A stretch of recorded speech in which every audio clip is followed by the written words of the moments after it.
Hello, welcome to the Smart Betting Club podcast. I have a really special guest today in the form of professional football punter Nick Goff. Welcome to the pod, Nick. How are you? Hi, Pete. Thanks for having me on. You asked me a few times and I kept finding excuses not to, but we met that time at an event and actually thought you were a half decent bloke, so I thought I really ought to come on at some point. Plus the fact it's International Football Week, so it's a quiet week for you. It's not a quiet week. It's not a quiet week in this house, even though it's internationals, because we've got builders and decorators everywhere, because I thought International Week would be the best time to have these people in to do it.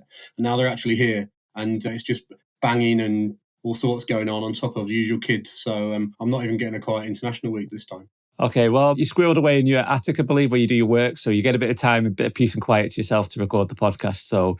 And it's really good to have you on because it's very hard to find professional punters from a football perspective, especially ones that will go on the record and come on a podcast. So I think this would be quite interesting for many different reasons. But let's start off with a bit of an introduction, a bit about your background. You've been a full-time football punter for, I think, 7 years. But prior to that, you had quite an extensive career in the bookmaking side. Give the listeners, if you will, a bit of an intro to you and your work in the industry. Yeah, first job, 2004. So I graduated in 2002, had a year out travelling, watching Cricket World Cup in South Africa and the Ashes in Australia. I'm just generally having a nice time and being a layabout for a year. Came back and got my first job in the industry, 2004, I think it was. In those early days, I worked for a few firms, a company called Super Odds, who are an Australian-based firm based in Southwest London, Expect, who are a Scandinavian firm based in Malta, Premier Bet, who had been originally set up by Tony Bloom and then he sold them, and Stan James. So 4 firms that no longer exist anymore, but I can honestly say that's purely coincidence. I'm not really the Uncle Albert of bookmaking. But yeah, so those 4 places were where I got my grounding, if you like. And then my sort of big job was I was head of football at Coral from 2008 to 16. Left the industry in 16 when the Ladbrokes-Coral merger happened and decided straight away that I was going to give it a go, punting full time. And if it didn't work, then I'll have to go tail between the legs back into the industry. And if it did work, all good. Yeah. And we're still here, seven and a half years on. What price would you have given about still being here 7 years later? So I guess I would have made myself slight odds on to have succeeded. Otherwise, I wouldn't have done it in the first place. But it wouldn't have been prohibitive odds on. In those early days, I did really feel like I had to prove it, not to myself, but to other people as well. And that's not that anyone was in my ear, like family or anything, saying you shouldn't do this. Actually, my wife and my parents were really supportive with it, even though I think my mum didn't really have a clue, didn't really understand what it entailed or how it was possible to make a living doing it. But my dad's always been great with me, very supportive. And I spoke to him about it all. And he said, if you're going to go for this, there's no half measures. You're all in or you're not. So if you're doing it properly, you build a proper office at home, with all the screens set up and everything like that, you earmark almost, you put a year's money aside, you earmark everything to give it a proper crack and treat it as seriously and professionally as you can. No half measures. And if it doesn't work in a year's time, fine, it doesn't. But don't die wondering, if you like. And that was really good advice from him early on. Wife's always been supportive, always, whatever you do, you'll be fine, you crack on. But even beyond that, I felt like I was wanting to prove it to people I didn't, weirdly, because I've got a Twitter profile. Yeah, I'm going to make this work and you'll see. And I almost did things in the early days that to illustrate that I was doing okay. And regret's the wrong word, but I became much more confident and relaxed in everything, the way everything went a few years down the line. And I don't do that now. I don't have arguments about football on Twitter with people that don't punt anyway, because what I've got to gain from it. So there was a time when I was asked to go on a few pods a few years ago or write columns for things that were paid. And I didn't do it because I worried about what other people might think. Whether people would think, oh, why does he need to do this? Yeah. And I thought, I'm just going to turn this down because the perception might be that it's not going as well as it might be. And it took a few years for me to actually come to terms with, I don't really give a toss what anyone else thinks. It doesn't make any difference at all. Yeah. Things are fine. And if I want to do this, then I will. And actually this season, I've started doing a once a month paid column for the guys at NTT20, who are mates of mine who run a podcast. And a couple of years ago, I definitely would have said no to doing that. And this year I thought, you know what, actually I quite like writing a piece on football, 500 words once a month. It's not big money, but it's a few £100 a month that I quite enjoy doing. So I do it. And I genuinely don't care anymore. And that's one thing that's changed since the beginning and now. Yeah, because I was going to ask what separates you. Why do you, or that rarity, the type of person that is happy to talk about the fact they're a full-time punter, especially with the football side of things, invariably people assume, like you say, if they're writing about it, they're probably not doing so well with their own betting. So we'll get on to how my betting's evolved over the 7 years and how I'm now involved. Sure. I'd still do a lot of stuff for myself, but now I'm involved with the group alongside, whereas for the first couple of years, it was purely me. And things have changed in terms of what I'm willing to talk about and what I'm willing to put on Twitter now, because I'm involved with a group of people who pool resources, and it wouldn't be fair for me to discuss things that we have come to a group decision on, or we've used models that have been paid for by other people. And I think if you're involved in syndicate betting or group betting, anything like that, the group that led the way were obviously Starlizard, and they are hell-bent on not telling anyone what they're doing. So, of course, everyone that follows will take their lead. And there must be some sense in keeping it as much to yourself as you can. So we would have been silly not to have done something quite similar. I have changed a lot. I was willing 5-6 years ago to just discuss everything I do, tell people what I was backing on Twitter. I don't do it anymore. So people that follow me will have noticed there's a difference there. And my account is probably a lot more boring as a result of it, because I don't discuss what I think's value and argue with people who think otherwise. I've stopped doing that. Yeah, I don't think anyone accused your Twitter account of being boring. I always find it very amusing, whether it be about... Not always for the right reasons necessarily, but yeah, probably amusing. Whether it be Dominic Cummings or someone like that, some trope or some theme that you follow, it's always quite fun to follow. You'll still meet me for a pint soon, Dom. He's my mate. It's a long story, that one, isn't it? Let's not get into the Dominic Cummings one. But I was going to ask you, because go back to where you were at Coral. So that's when they merged with Ladbrokes and became Entain. What was the trigger for making... Was that, in terms of your role there, I imagine it changed substantially over those... From 2008 when you started. Was it just, look, I can probably make it pay, or I am making it pay on the side. I'm fed up with this particular role now. Was that the reason that you decided to move? No, there was a bit more to it. So the first 4 or 5 years in that job at Coral were my favourite time in all the industry. The way the firm was at the time really suited me. There was no sort of corporate politics at all. Everyone was on the same side. The heads of trading departments were left to get on with what they did best. Yeah. I could really build positions on football matches of the size that I saw fit. And in those days, there were no after timing from above. If things went wrong, that certainly came later. And we took some colossal views on, especially international football matches, where we thought we had an edge, held prices all day. And in those days, things were so different. Like, you had such limited visibility of retail positions because the retail trading software was so out of date that you'd only really know how much you'd actually won and lost in shops when you woke up the next morning. There was no real-time software in 2008 that told you exactly your position. So when you changed the price in shops was really sort of stick your finger in the air and think when you think it's right, because you couldn't in real time tell exactly how much you'd laid. Obviously, that was completely different online, even from the early days. So Coral it had been run down over the years due to a lack of investment. And when I joined, it coincided with the beginning of their revival. Suddenly there was a bit more money to spend, but nowhere near still what the top boys had in terms of advertising spend. We acted like a challenger brand, if you like a disruptor. Yeah. Because we couldn't match the Hills, Ladbrokes, 365, Paddy Power spend, we tried to take them on by trading a bit more cleverly. And in racing, people like James Knight and myself on the football side the people within the firm were almost willing to say, we can't go and match the advertising spend, so we'll use James and Goffey to take on the others because that's our only route at the moment. And then that changed as more and more suits came into the business and wanted to match margins, because we couldn't, if the only way you could make money was to be top price something on Odds Checker and lay business that way, which is how coral.co.uk had to do it in those days. Obviously, you couldn't make the same margins as the firms that were attracting like all the recreational business. Yep. Then new suits come in and go, well, why is our margin 1.5% lower than so-and-so? Well, the reason is because that's the only way we've been able to get business in the past. And then they wanted to change that.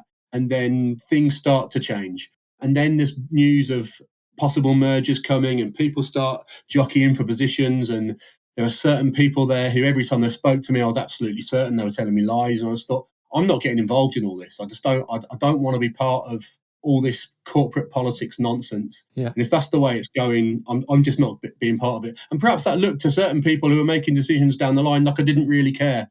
And maybe they were right. Maybe I didn't care enough. Maybe subconsciously I always wanted to be pushed out the door, but I wasn't willing to resign and walk and punt full time when I knew that if someone pushed me, I was going to get a decent payoff to go anyway. So I held on a couple of years more than I really needed or wanted to be there deep down to ensure that it worked out for the best for me. And a little bit of me regrets doing that now because I wasted a couple of years. But other people in the same position do the same. And it seemed like the right thing to do at the time. So there's no point regretting decisions like that, I don't think. No, so I guess during that period where you're unhappy there, and were you squirreling away to in terms of your own bankroll to think, I'm going to make this jump, but I'm going to try and spend as much time as I can, or try and make as much money as I can from it, doing part-time outside of my work at Coral, to then have some kind of foundation to then jump to? Or was it a case of stop work at Coral one day and then try pro punting the next? No, I think in the last couple of years at Coral, a lot of people would have noticed the difference. I was playing an awful lot of poker online those days, and I had a couple of big scores back in 11 and 12, which people got to know about. Honestly, I think there's a little bit of jealousy from some there at that time that my poker was going well. Although I would be quick to say, I don't ever believe I was ever an excellent poker player. I was just involved at the right time and playing in the right sort of, I found some soft games in certain places, and I had a couple of scores in multi-table tournaments which could easily not have gone my way. Yeah. So people following results might have thought, blimey, Goffy's chopping it off at the poker. And for a while I did, but I never believed I was an elite poker player, and I couldn't have played high stakes cash games with friends of mine who were elite poker players. So I'm always quick to tell people I never thought I was an excellent poker player. I just did well for a couple of years by being in the right place at the right time. I was preparing myself for what came next for those last couple of years, and people in-house would have seen that, and that didn't do me any favours, I don't think, but I guess I just didn't really care. That's fair enough. And there are a lot of people, I imagine, in the industry who are happy to play that game, play it safe. You forego probably a nice pension and salary and reliable job to take that risk. And you obviously spoke about your friends and family. And you're saying there, obviously don't rate yourself as an elite poker player, but obviously you're very good at football betting, which moves us nicely onto what you started to bet on in 2016. I imagine from what you say, it's evolved and now you're working with groups and syndicates. But what did you start to bet on? And is that still the same these days? Or some of it's still the same? A lot. It's evolved so much over time. So if we go back to 2016, things I was doing was early market football. So trying to get on Monday and Tuesday for the weekend. And that's changed so much that if you go back 7 or 8 years, you could probably get $3,000 with Pinnacle on a League One match on a Tuesday for the following week. Yeah. Look at the limits now. You'd struggle to get 10% of that on. And so that market, I feel like, has, if not completely died, is not a way of making sustainable good money. Antepost markets, where I still believe I have my biggest edge and my biggest edge over the whole market, and would say on Antepost football, I'm just one of the best around. That is the edge I have got. If I'm humble enough to say I was never as good as I looked at poker, Antepost football, there aren't many that consistently will make more than I do each year. That's my biggest thing. I'll do some big meeting horse racing, but I do a lot less than I would have done 6 or 7 years ago. And the NFL and snooker that I punted quite seriously back in 16 and 17, I basically don't do it all anymore. I've almost completely given up. I still like to watch NFL. Yeah. I don't believe I've got an edge over the game day market at all. So it's much more sort of recreational. It's hard to get on the prop stuff for any meaningful size.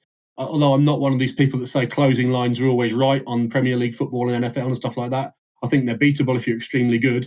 I think you can only specialise in a very finite amount of things if you want to attack that type of market. And for me, that wouldn't be NFL. Sure. So let's unpack. You talked about the anti-post side of it. I'm intrigued about that because anti-post betting has been around for a long time, but also you tie up your funds for quite a while. You could place that bet in August, and then obviously you're going to be waiting until May for most of them to get paid out.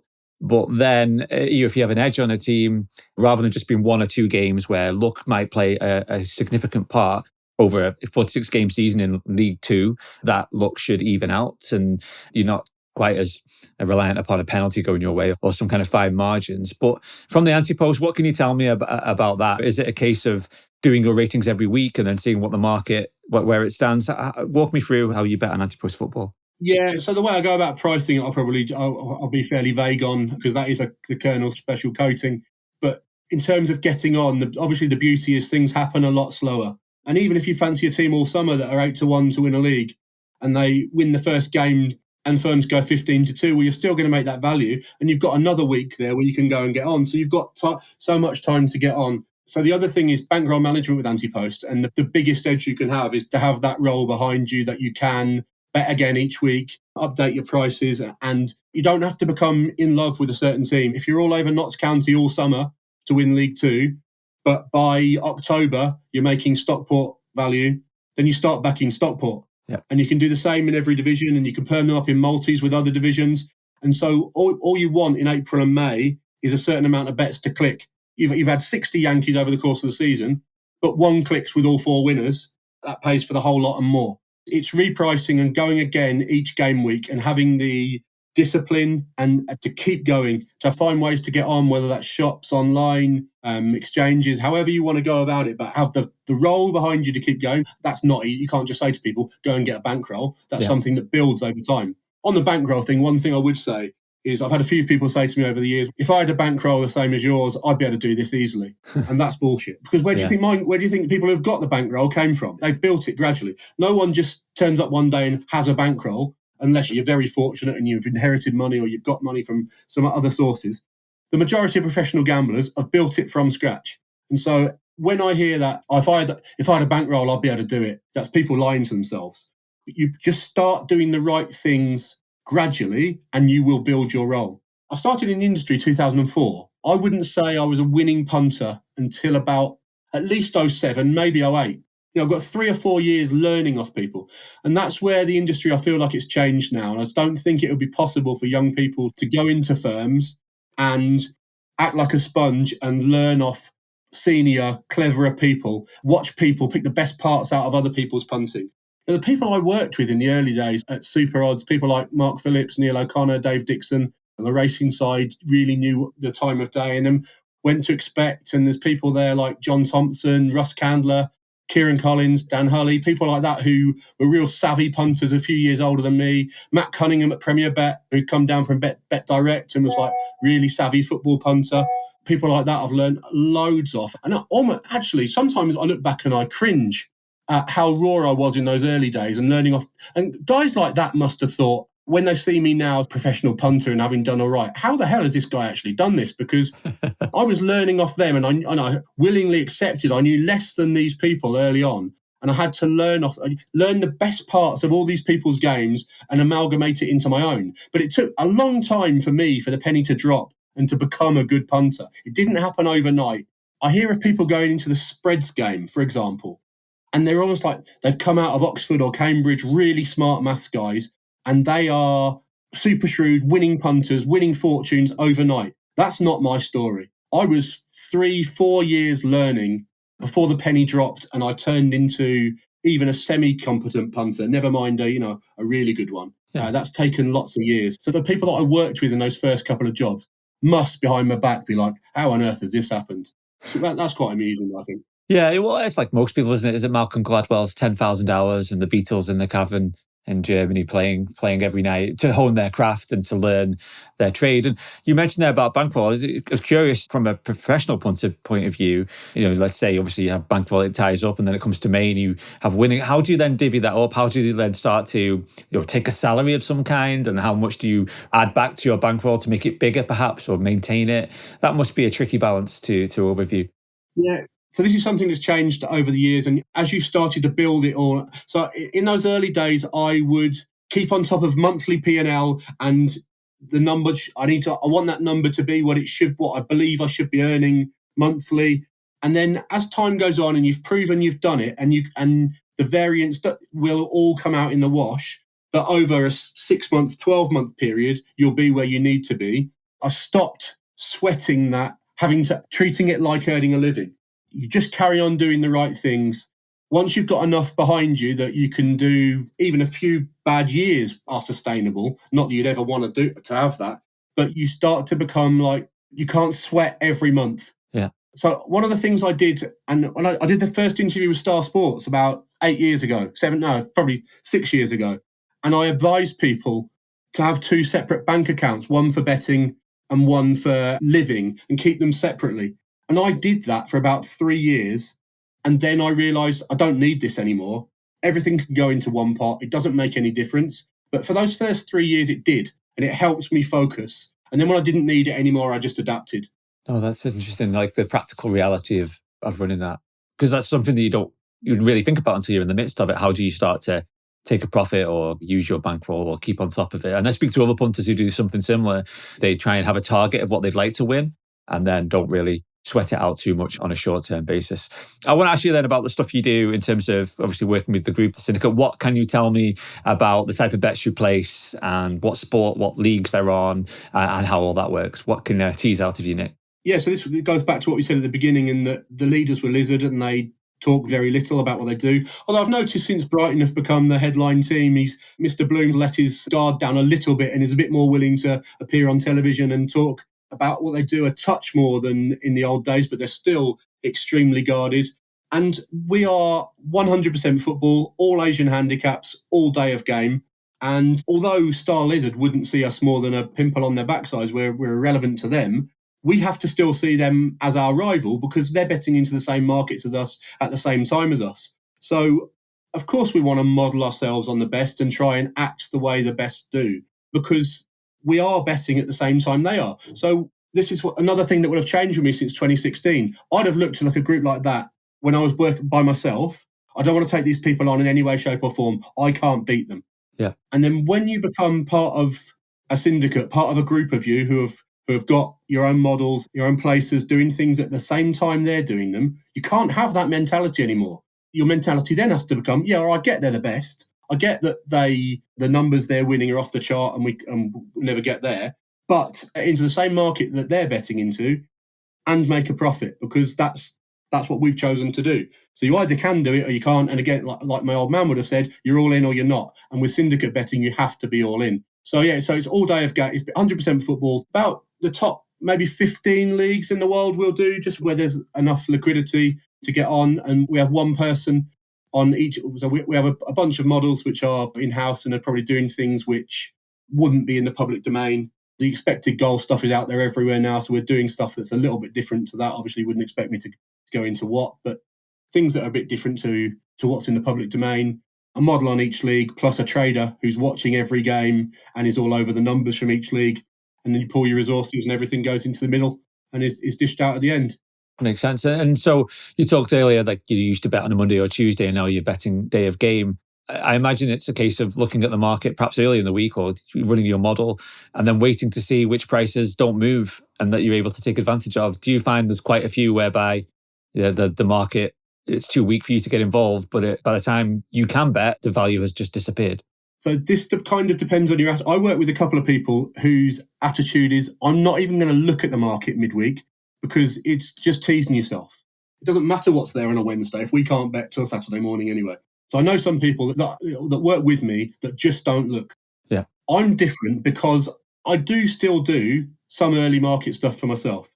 And if I make something completely out of line on a Wednesday, I'm well within my rights to go and back it. This is something that's different to other syndicates, I think, perhaps. We're not hell-bent on you can't bet for yourself if you're part of the group, because we've taken the view that if some things stick out on a Wednesday, if you don't take it, someone else will anyway. So it'll be gone by Saturday morning regardless. So if you want to go and take it, just go and do it. But don't go and do it on a Friday night before we're going to start on a Saturday morning. That's slightly different. But if you can get on a Wednesday or a Thursday about something that looks like it's completely wrong, we're of the view, fine, go on and do that. And some other groups aren't like that. Some others are very, if you're involved in a syndicate, you do not bet yourself whatsoever. We're a bit more laid back than that.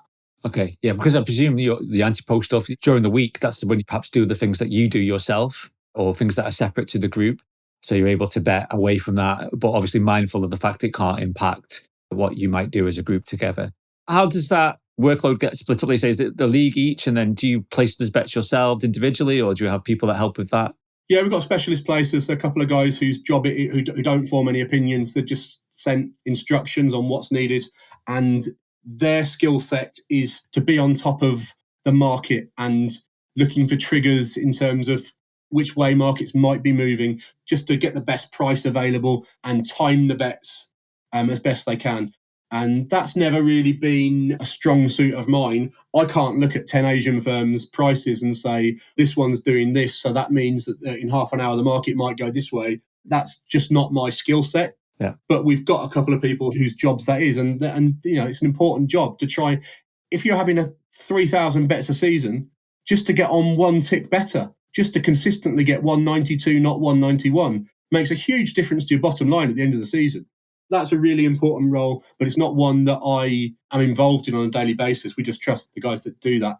There's a specialist trader involved on each league, and he's responsible for making final bet decisions or prices that would trigger taking a bet, and then they go into the places.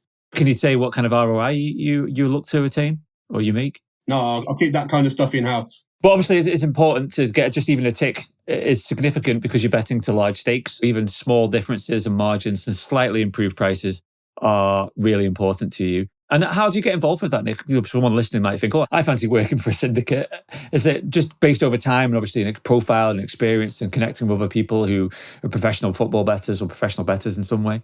Yeah, so it was all started by a friend of mine who was doing it himself for the first couple of years. And then as the market got hard, and he invested a lot of his own money in the early days into some of the initial modelling. And he was trying to do, in the very early days, 4 leagues by himself. And we met through Bruce Millington, who was at the Racing Post, actually. He was a sort of mutual friend of ours.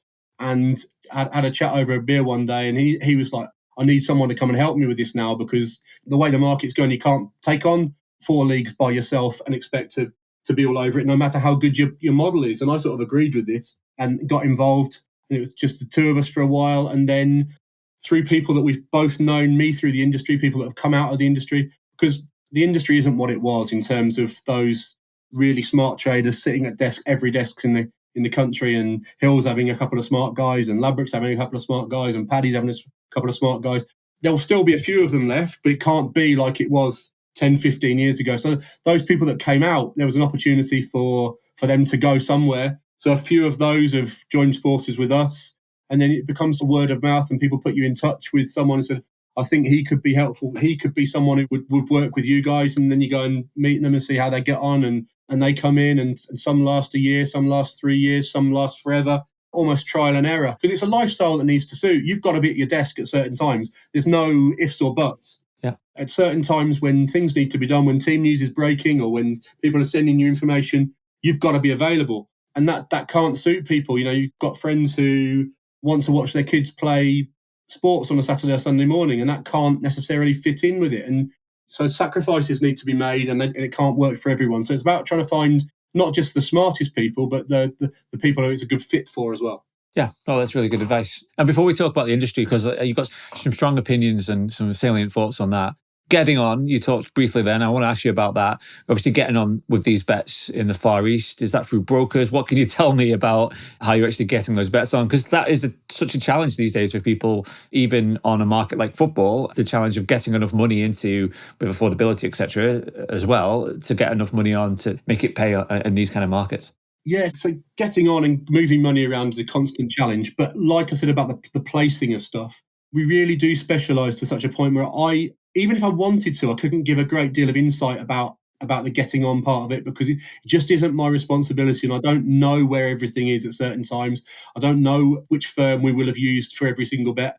I'm just not on top of all of that kind of stuff. As long as it's on, I'll keep myself to myself with some of it. So can't really add too much insight on the getting on side of it anyway. Yeah, but from yourself, Antepost, you mentioned it will be online access through contact shops. Any means you can get a bet on at a value price?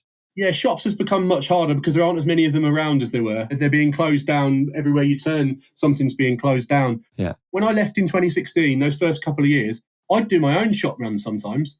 And I'm sure there were firms out there who were looking at the CCTV and knew it was me. And sometimes they'd lay you anyway. Sometimes they wouldn't. I've barely been into a betting shop probably for 5 years. I don't do any of that stuff myself now. I've got a couple of mates who might be able to help me get on around shops, but I don't go out there like I would have done in the first couple of years. So that's one big change I've made. Just however you can, if people can help you get on, however, then that's all good. You just got to find a way to get them on. Yeah, you've got to be creative in how you might find options to get for bet placement. That makes sense. So let's talk about the industry. Probably tee you off on this one because I know you've got some strong opinions. Specifically focused on the UK, it's a total mess at the moment. All kinds of issues surrounding affordability, deposit jet, funding of racing, the black market. Talk to me about this, Nick. Give me some opinions on your take on it all.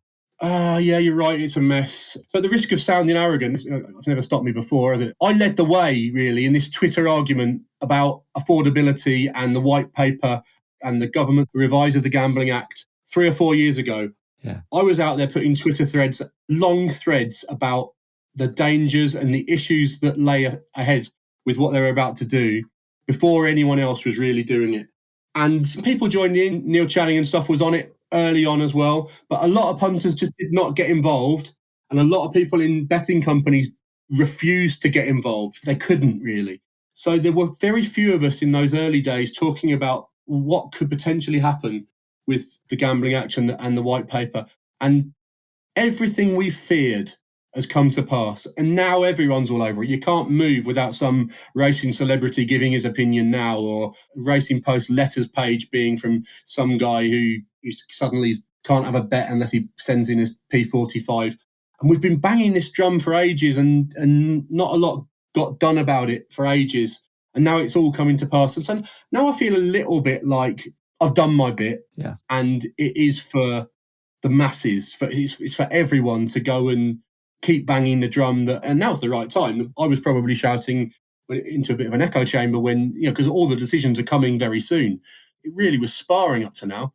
The bit that really bugs me is when you hear the minister saying things like, nothing will happen unless it's frictionless, and we'll guarantee, not almost guarantee, that this can't happen, that can't happen. I'm like, take a look at what's been happening for the last couple of years. Yeah, it's happening. Do you have absolutely any idea what's going on right now? The type of liberties that are being taken because of some of these firms. Now, not all firms. I'm not on a crusade against bookmakers here. I think they haven't acted very well or for the long-term good of the industry in a lot of cases. But not all firms are out there being real stitch-up merchants about trying to take, when you take money out and things like that. It isn't all of them. Some act with some degree of honour. Some are a disgrace. And we don't need to go into any names because I don't want to get into any trouble with that. But some, and I know who they are. Yeah, we know who they are. Yeah. That aren't right. And the Gambling Commission and the Minister, why would he? Because he's brand new. There's been 5 of them in 2 years or whatever. Is the state of this government. Just can't possibly know what we've had to deal with up to now. So when we hear it's going to be frictionless, we'll be able to do this and this, how can you do anything other than take it all with a pinch of salt and laugh at them? Because they don't know what we're dealing with right now. And all this stuff, all these numbers about it'll only affect 3% of people, it's totally irrelevant whether it's 3% of the overall customer base of a firm, because that's like saying only 0.1% of people will have an alcohol problem, but you're including the guy that goes in and has 1 pint every 6 weeks. He's irrelevant to the problem. He's of no relevance whatsoever to what's being discussed. Yeah, that's right. And I think they're including in some of those stats, those once-a-year punters that might have a bet on the Grand National, and they're included in that 3%. It's a really, like you say, it's a manipulated data sample of no relevance. If your average stake is £100 or more, how many of those people are going to be affected? Yeah. And it's probably close to 100%. Liquidity has dropped, and obviously in terms of contribution to racing and the levy and everything else, the higher staking punters contribute a much higher percentage than everybody else. And they're the ones most impacted, like you say. Yeah, and where are those people going to go? Because those are the people that won't stop punting. Your punter that bets once a week, he could take or leave betting. He's not that bothered by it. Yeah. If he's told he's not allowed to bet anymore, well, he'll go and use his £5 to do something else because it's a leisure pursuit to him that's easily replaceable. Your man that's betting £100 a race, 10 races a day, this is his number one pursuit. This is his thing that he likes best to do with his time. He won't go somewhere else unless he's got no choice. So he's the type of person that will find the black market. In your experience, the black market, you're so well versed in the betting world. How much has that grown and how many people are using it these days? Whether it be WhatsApp bookmakers, whether it be based in Curacao targeting people who are Googling GamStop. What's the situation from your experience? You get offered the opportunity to bet with black market bookies through WhatsApp or however every now and again. Now, it's not really something I need personally, but what's changed recently is I'm finding that more recreational people are going down that route, and you tell people in a pub what you do. And for the first time, I'm sort of hearing stories of people using black market firms that just never, ever would have done beforehand. And that can only be because they've taken exception to being asked source of funds or affordability questions elsewhere. Mm-hmm. What would your solution be? So assuming there's more growth in the black market and something needs to happen relatively short order to prevent that going off the charts, and it's very hard to get people back once the black market's grown, as you see in places like America. What would your solution be then? What would you like to see take place? Surely an organization like the Gambling Commission or someone that is responsible for this should be reaching out to people like you who've so vastly experienced, not just working for yourself as a punter, but for bookmakers. The Gambling Commission would run a mile from speaking to people like me, which is not the people that they want to be having any say over the planning. I heard a story that I know for a fact the past government minister, did meet two very prominent professional gamblers and listen to their opinions. But that was presumably government-led. I don't know whether that was Gambling Commission-led or government-led, but they met with the minister, that's for sure. That's the one time I've heard of it happening. And one's better than nothing. They've got themselves in a position where they think that they know best and it's all about theory. People with knowledge of the practice are not ones that they believe can help them. I don't think either of us can expect a call from the Gambling Commission anytime soon to seek our opinion. I was going to ask you, actually, the next question I wanted to talk about is minimum bet law, because that has been put forward. It's a slightly different change of topics, changing gears, because it's not so much affordability, but it's one of the issues. The other issue is betting restrictions, and that argument, the agenda has died down a little bit because of affordability. But you've been someone that disagrees with the idea of a minimum bet facility of some kind. And now I've got you on, I must ask you, what do you think and why would you believe it wouldn't actually work? Fundamentally, as a former bookmaker who can look at things with both hats as a punter and a bookmaker, I am against anyone telling a bookmaker when they have to lay a bet. That's the fundamental of it. It's never been a thing. If you go back 75 years on the racecourse, occasionally people would get knocked back. There would be bets of too big a size or from certain people that a bookmaker didn't want. So some people act like it's new, and it's much, much bigger. There's no doubt about that. That the way bookmakers have handled sort of the restrictions culture has moved off the chart to the point where it's a discussion worthy of having. But I start with the belief that a bookmaker should not be told when he has to lay a bet, because they never have been. So when these MBL limit arguments started springing up on Twitter, I argued against them and said we didn't need to have a minimum bet law, but what we need is for bookmakers to collectively take responsibility for what's going wrong. And maybe that was just too ambitious because they haven't done it. There's been no change. As an example, in this sort of inflation era, where everything costs 10% more than it did 12, 18 months ago, how many bookmakers' limits have risen by 10, 12, 15%? So if you could have a bet to win on a 100% account, $3,000 on a Premier League match 2 years ago, it's still $3,000 almost everywhere. So when you take inflation into account, they're willing to lay a smaller bet than they were, just naturally. Yeah. And there's no one in any of these firms that's even thought of this and looked to think, hang on, we need to move it because we need to make more money than we did just to stand still. Now, this might have happened in the odd place, but I can guarantee at the majority of the big firms, that just doesn't happen. So that's the sort of mentality we're dealing with at the big firms now. They don't really care about restrictions. They don't think this is a big problem. And they see affordability as a massive problem because it's going to mean that they are, and they'll continue to lose losers. But anyone that's a small loser or a break-even punter or might even win a bit, there's just no interest whatsoever in discussing what we should do to keep the industry alive for those people. Yeah. And I believe there was an opportunity for one of the big groups to come out with a new deal. Here's what we're going to do to give everyone a fairer crack of the whip. And that might mean that best odds guaranteed is gone. That might mean that 6 places on these big races are gone.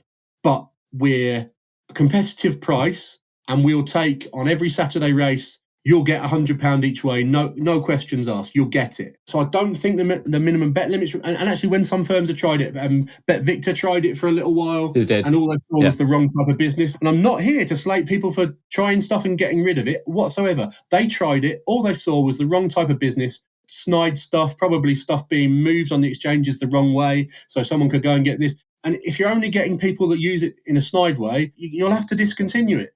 But if someone came in with a new deal for the masses that could then trade the whole market effectively, and you're going to see some small winners as a result of it, but you're going to increase your turnover at the expense of very little margin, then there's the opportunity to do it. But the fact that no one's even bothered trying makes me think either it's just not possible, or the appetite is so low for anything like that. They just don't think it's worthwhile, and they're just going to try and squeeze as much as they can out of the game for a little bit longer, and the suits move on to the next thing. Do you think they're leaving money on the floor there, leaving money behind because they can't? But do you think there's actually profits to be made from a bookmaking perspective by doing something like this, or is it only something that will really suit punters? I think it's a lack of looking at the long term because they feel like they don't need to. I think in the short term, that will be tricky. It's not an easy thing to go and be the first ones to do it and say, we're going to create a sustainable environment for a bigger part of the industry. And it'll come at a very slight cost to us early on of a tiny amount of margin, perhaps, while we get it off the ground and we learn from some mistakes of what is and isn't possible. But we're going to get a first mover advantage by going for this and getting it right. And only one of the really big boys could go and do that. And I think that they believe there's no need for us to do this right now. Perhaps never will be. And I find that sad. But ultimately, if that's how the business looks, then so be it. Yeah, from what you're saying about what took place at Coral and Ladbrokes and why you left, it seems to have trended in the same direction since then as well. From my understanding as well, that those trading teams, the ones that you would oversee and would work within, and some of those sharp people, they don't work at these firms. So there isn't that body of people working there making that argument, I presume, or even the people with the skill set to apply something like that. No, I mean, I've been out for a long time, been out for 8 years, and so I wouldn't like to speak exactly about what certain teams are like. But I know that football team that I had in those early days at Coral, there's some exceptional people in there, and what they've all gone on to do is testament to it. That so people like Phil Peel and Andrew Bruce have gone to Hong Kong Jockey Club and having exceptional careers in Hong Kong. Sandro Di Michele was director of football at Swindon last year. Sean Price is now at Bolton in analytics, working for Bolton Wanderers. So 2 have worked in the industry. Chris Kiley, professional punter, his own Group 1 winners in Rohan, people like that. All of those people part of the Coral football team for years who have gone on to really make something of themselves. And I just feel like that's not happening anymore. You're not going to see these type of people come out of trading floors and have massive careers doing something else. And maybe the odd exception, I don't want to beat down people that are sitting there, especially younger guys now, to sound like this type of guy who says, it was better in my day. Yeah. It was better in my day. Well, at least you haven't said the game's gone, because we've got 50 minutes in and you haven't told us that.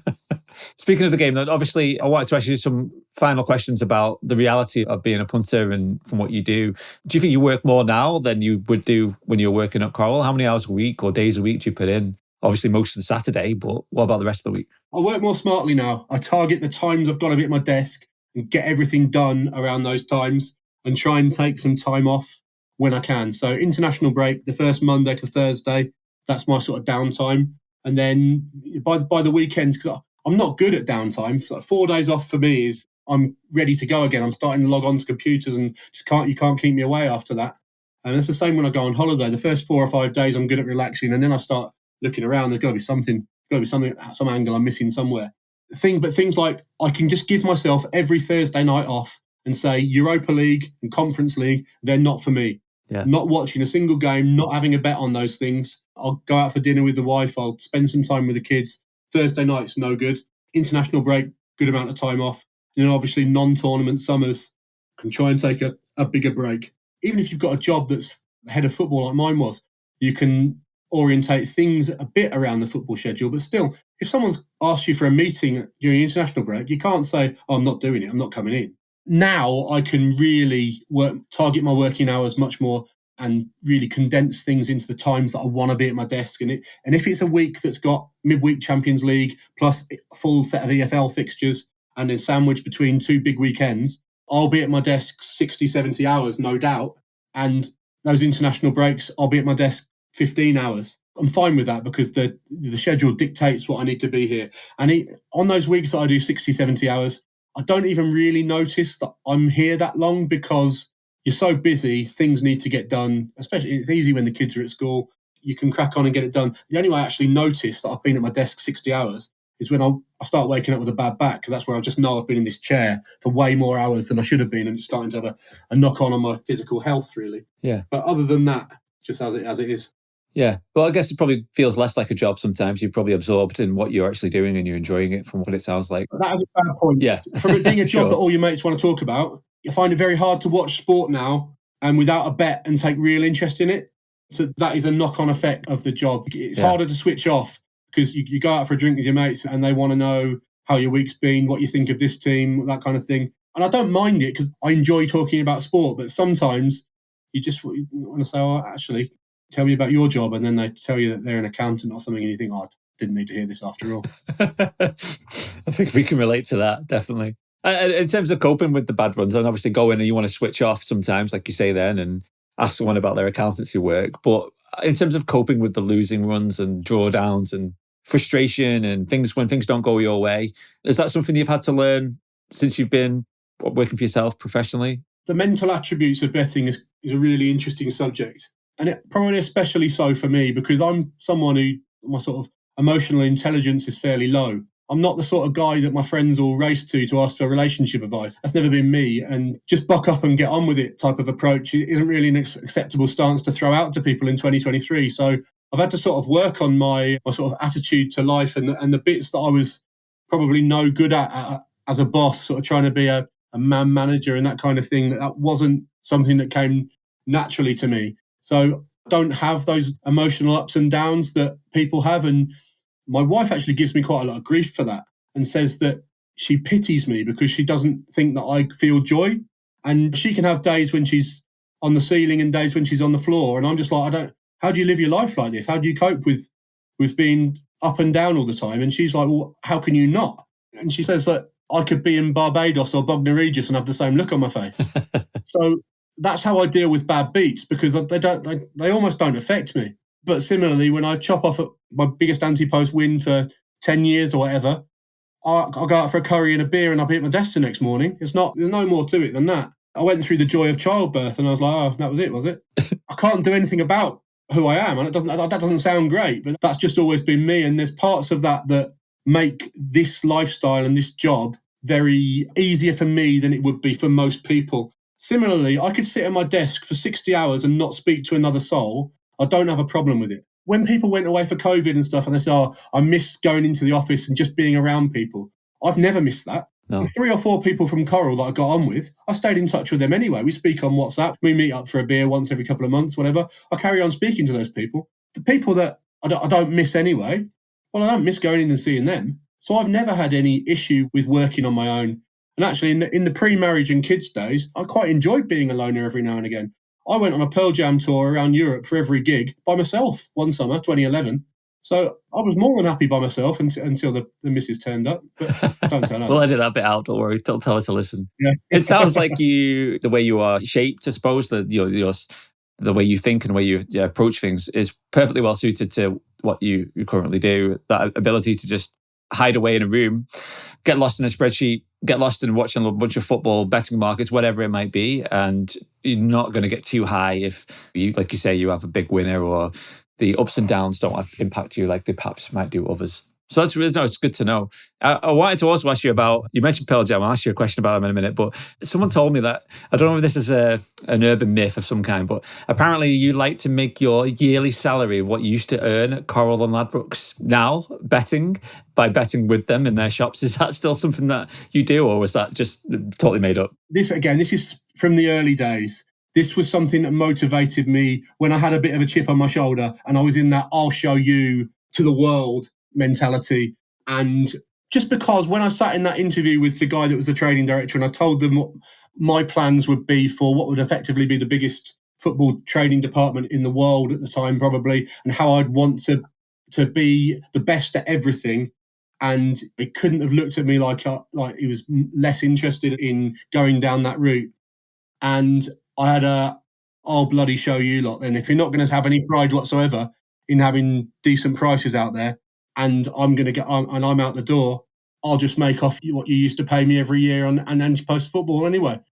And I had 2 or 3 years where I made that my goal, and I'd occasionally go and take 13-2 about something that was 7 elsewhere, just so I could have them over. But that's gone. That part of me, that fire in me, just went out 4 or 5 years ago, and now I'm just in let's make as much money as we can while this game's still alive, because in 5 years, who knows how possible it's going to be. And if I've been out of the industry for 13 years and I've not had a job by then, no one's going to be willing to rush in to give me one. So I've set myself another 5 years where I need to get as much as I can. I'll be, that'll look after my kids until they've got older, hopefully. So that's the plan. But yeah, I did that. It wasn't an urban myth. I really was hell bent on getting one over on them for quite a few years, and I did it. Good to hear. I think quite a lot of people will be clapping when they listen to it, when they hear that. No, I was going to ask you what your plan was for the next 5 years. And so in 5 years, is that because you think the game's gone, or it'll be harder to make the most of your edges, or is that just because you want to stop at some point? No, that's very much a finger in the air number. And if you ask me again in 12 months, I might say 5 years again. This is a dyed in the wool 5 months where in 5 years I am stopping. It's nothing like that. It's just a mentality I've got of that's broadly how long this all might carry on for. And in 5 years' time, can I be in a position where I can wind down a little bit? Not necessarily stop, but be working less hours, be doing less unsociable hours, doing more stuff with my kids that when they might be playing sport by that age or by that time or whatever. So kind of put myself in a position in 5 years' time where I don't have to be doing the things I'm doing right now and be more comfortable with being a bit more hands-off. But who knows? That might be 3 years, that might be 10. It might all go wrong and we might be scratching around looking for someone to pay us some money in 10 years' time. God knows, who knows? I don't spend a lot of time worrying about it anymore like I used to. Okay. No, but it's just a little goal. That makes sense to try and get to a stage where you don't have to work quite so intensely. No, that's really interesting to hear. And you mentioned Pearl Jam there. I'm a big Pearl Jam fan, as you know. When we met back in June, I told you my daughter's middle name is Pearl. We're going to make musical education. Give the listeners 2 songs, if you will, to listen to. Like a mainstream song, don't say alive, and then maybe a deep cut. No, okay. Well, my favourite mainstream song is Porch. That's always been my favourite Pearl Jam song. Oh, mine too.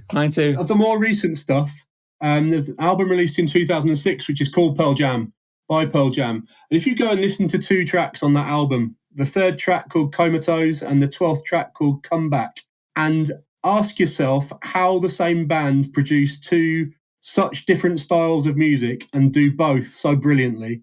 There just isn't another band in the world, to my mind, who can produce those 2 tracks on the same album. They're just both unbelievable and so different. Yeah, Comeback. I love Comeback. I don't know Comatose that well, but you listen to us. I will. I'll listen to them back to back. But there you go, guys. Go listen to some PJ, and I'll see you down the front at the next gig. I imagine, Nick, and probably not the world tour. Probably won't go follow them round like you did, 15 years ago? But yeah, European tour 2011, that was. Living the dream. Thanks very much, Nick. Appreciate you coming on.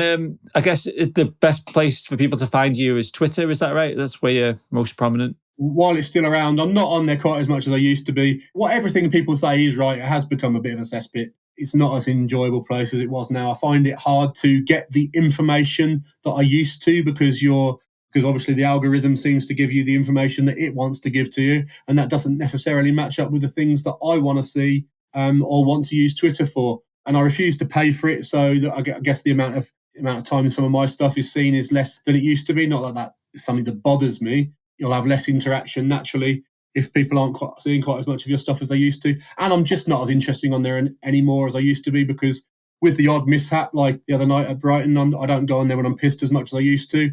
And I don't get into as many arguments for no reason as I used to, just because I got bored of it as much as I used to. I used to quite enjoy the odd Twitter ruck. I don't do so much of it anymore. But yeah, I'm still there, and I'll probably never get rid of it. Yeah, there we go. No, it's good value. You play it down, Nick, but it is enjoyable, especially when you do post when you've had a drink. I do think that's quite enjoyable to see. And if you have the odd ruck with somebody on Twitter, it's enjoyable. But yeah, so I'll slide in your Twitter link, your Twitter handle on there. People want to follow you and learn more about what you have to say. But thank you ever so much, Nick. I really appreciate you taking the time to talk to. So thanks very much for coming on, and I wish you all the best. And hopefully Notts County, that was your big tip in the Racing Post and the AK Bets pod. They're looking pretty good. So hopefully there's a big payout there for you with Notts. Let's hope so. Cheers, Pete. It's been a pleasure. Enjoyed it. I hope everyone else enjoys it. All good. Cheers, man. Thanks, Nick.